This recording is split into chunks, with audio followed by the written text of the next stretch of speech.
नमस्कार, मैं आरती सिंह। आप देख रहे हैं न्यूज 11 भारत। सीएम हेमंत सोरेन से जुड़े खनन लीज मामले की आज हाईकोर्ट में अहम सुनवाई है।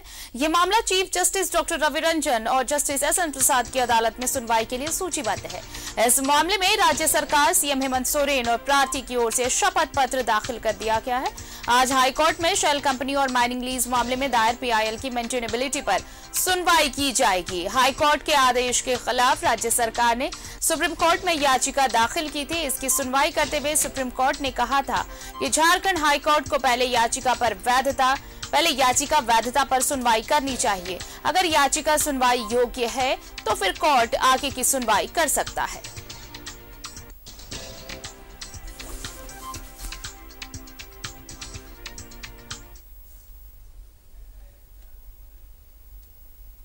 खनन लीज आवंटन के मामले में सीएम हेमंत सोरेन ने हाईकोर्ट में मंगलवार को अपना जवाब दाखिल किया। हेमंत सोरेन की ओर से अधिवक्ता अमृतांश वत्स ने हाईकोर्ट में शपथ पत्र दाखिल किया है। शपथ पत्र में कहा गया है कि बीजेपी की शिकायत पर इससे संबंधित मामला पहले से ही चुनाव आयोग में चल रहा है। चुनाव आयोग ने उन्हें नोटिस जारी किया है। इसमें जवाब दिए जाने की प्रक्रिया जारी है और ऐसे में अगर हाईकोर्ट का कोई फैसला आता है तो इससे चुनाव आयोग का निर्णय प्रभावित होगा। इसलिए चुनाव आयोग ने मामले की सुनवाई तक हाईकोर्ट की सुनवाई स्थगित रखी जाए।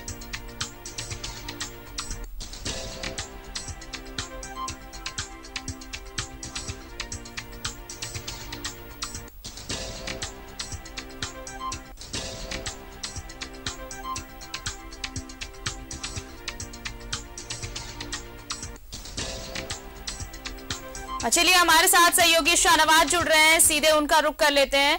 शाहनवाज, देखिए, अहम सुनवाई है, खनन लीज वाला मामला सीएम से जुड़ा हुआ और उस पर आज सुनवाई का दिन। जी हाँ, बेहद अहम, क्योंकि आपने देखा था उस दिन सुप्रीम कोर्ट ने हाई कोर्ट को मामला रेफर कर दिया था और मेंटेनेबिलिटी पर आज की सुनवाई है प्योरली। और इसमें जो एंगल है, जो सरकार के पक्ष का जो एंगल है वो ये है कि एक बार पहले भी ये याचिका इसको खारिज कर दिया गया था और इसमें 50,000 रुपया भी लिया गया था याचिका करने वाले दीवान इंद्रनील सिन्हा जी से, जो अब इस दुनिया में नहीं है।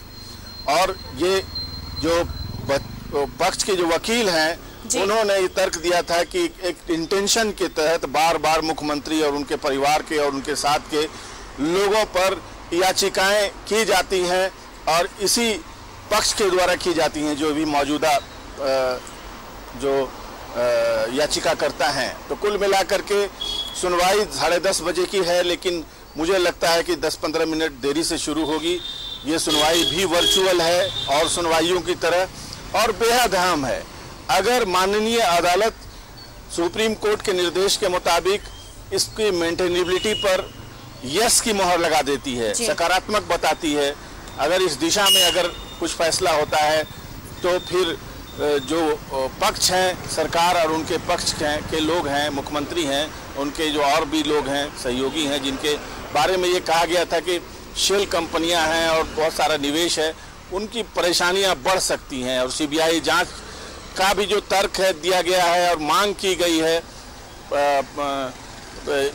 पक्ष की ओर से, ईडी के पक्ष की ओर से, उसको भी हरी झंडी मिल सकती है और तब परेशानी बढ़ जाएगी। इसलिए सब कुछ एक लम्हे के लिए इंतज़ार करके देखना बेहतर है। और सुनवाई थोड़ी देर में शुरू होने वाली है। मेरे ठीक पीछे तमाम माननीय जज पहुंच चुके हैं कोर्ट में और अब किसी भी क्षण सुनवाई होने के बाद ये सुनवाई भी मुझे लगता है कि ज़्यादा देर तक तो नहीं चलेगी, लेकिन फैसला तो कुछ न कुछ निकल करके आएगा ही। हम सबकी नजर इस पर बनी हुई रहेगी। जी आरती। बिल्कुल, और देखिए, शपथ पत्र भी दाखिल किया गया शाहनवाज, और ये कहा गया शपथ पत्र में कि बीजेपी की शिकायत पर इससे संबंधित मामला पहले से ही चुनाव आयोग में चल रहा है और चुनाव आयोग ने उन्हें नोटिस जारी किया है और इसमें जवाब दिए जाने की प्रक्रिया जारी है। और ऐसे में अगर हाईकोर्ट का कोई फैसला आता है तो इससे चुनाव आयोग का जो फैसला होगा वो प्रभावित होगा। हाँ बिल्कुल, जो मुख्यमंत्री और उनके पक्ष के वकील हैं वो बहुत ही अनुभवी वकील हैं, मुकुल रोहतगी हैं, कपिल सिब्बल हैं, और इधर से अटॉर्नी जनरल हैं, वो भी अपने अपने तरह से बहुत ही मंझे हुए लोग हैं, अपने प्रोफेशन के बहुत ही काबिल लोग हैं और जो तर्क दिया गया था जिसका जिक्र आप कर रही हैं वो भी एफिडेविट फाइल किया गया है। लेकिन सब कुछ अभी हाई कोर्ट की सुनवाई पर निर्भर करेगा, जिसकी सुनवाई अभी थोड़ी देर में शुरू होने वाली है और उसकी सारी तैयारियां हो चुकी हैं। वर्चुअल सुनवाई है, इसलिए मुझे लगता है कि ये फौरन शुरू हो जाएगी।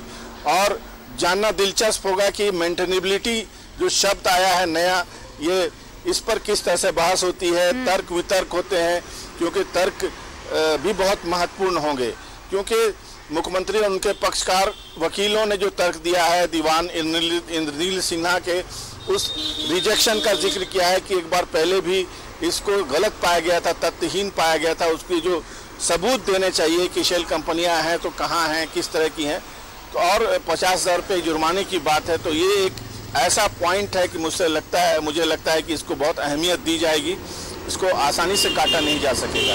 बहरहाल आप सब कुछ दोनों पक्ष के वकीलों की बहस पर डिपेंड करेगा। जो अच्छा तर्क दे पाएगा, जो एविडेंस दे पाएगा, जो रेफरेंस दे पाएगा, हाई कोर्ट के अलग अलग जजमेंट्स हुए होंगे पहले कभी इस मामले को लेकर के, क्योंकि PIL एक अपने आप में एक बहुत ही महत्वपूर्ण एक आला है, टूल है भ्रष्टाचार के खिलाफ। बड़े लोगों की बच्चों के द्वारा आपने देखा होगा ड्रंक एंड ड्राइव का केस होता है, बहुत सारी ऐसी चीजें होती हैं कि स्वतः संज्ञान भी हाई कोर्ट लेता है, सुप्रीम कोर्ट लेता है PIL के माध्यम से।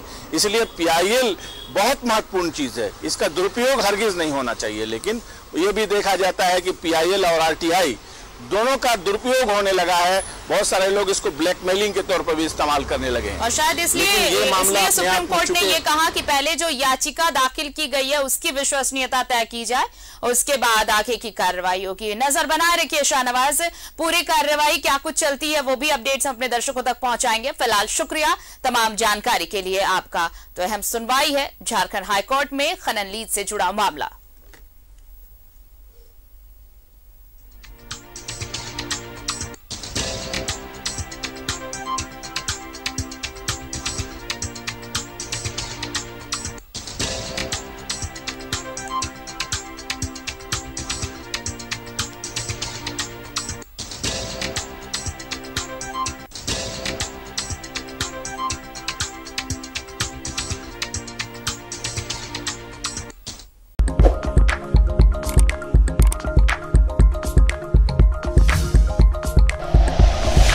Like and share videos, subscribe करें हमारा चैनल और प्रेस करें बेल आइकॉन। News 11 भारत, सच है तो दिखेगा।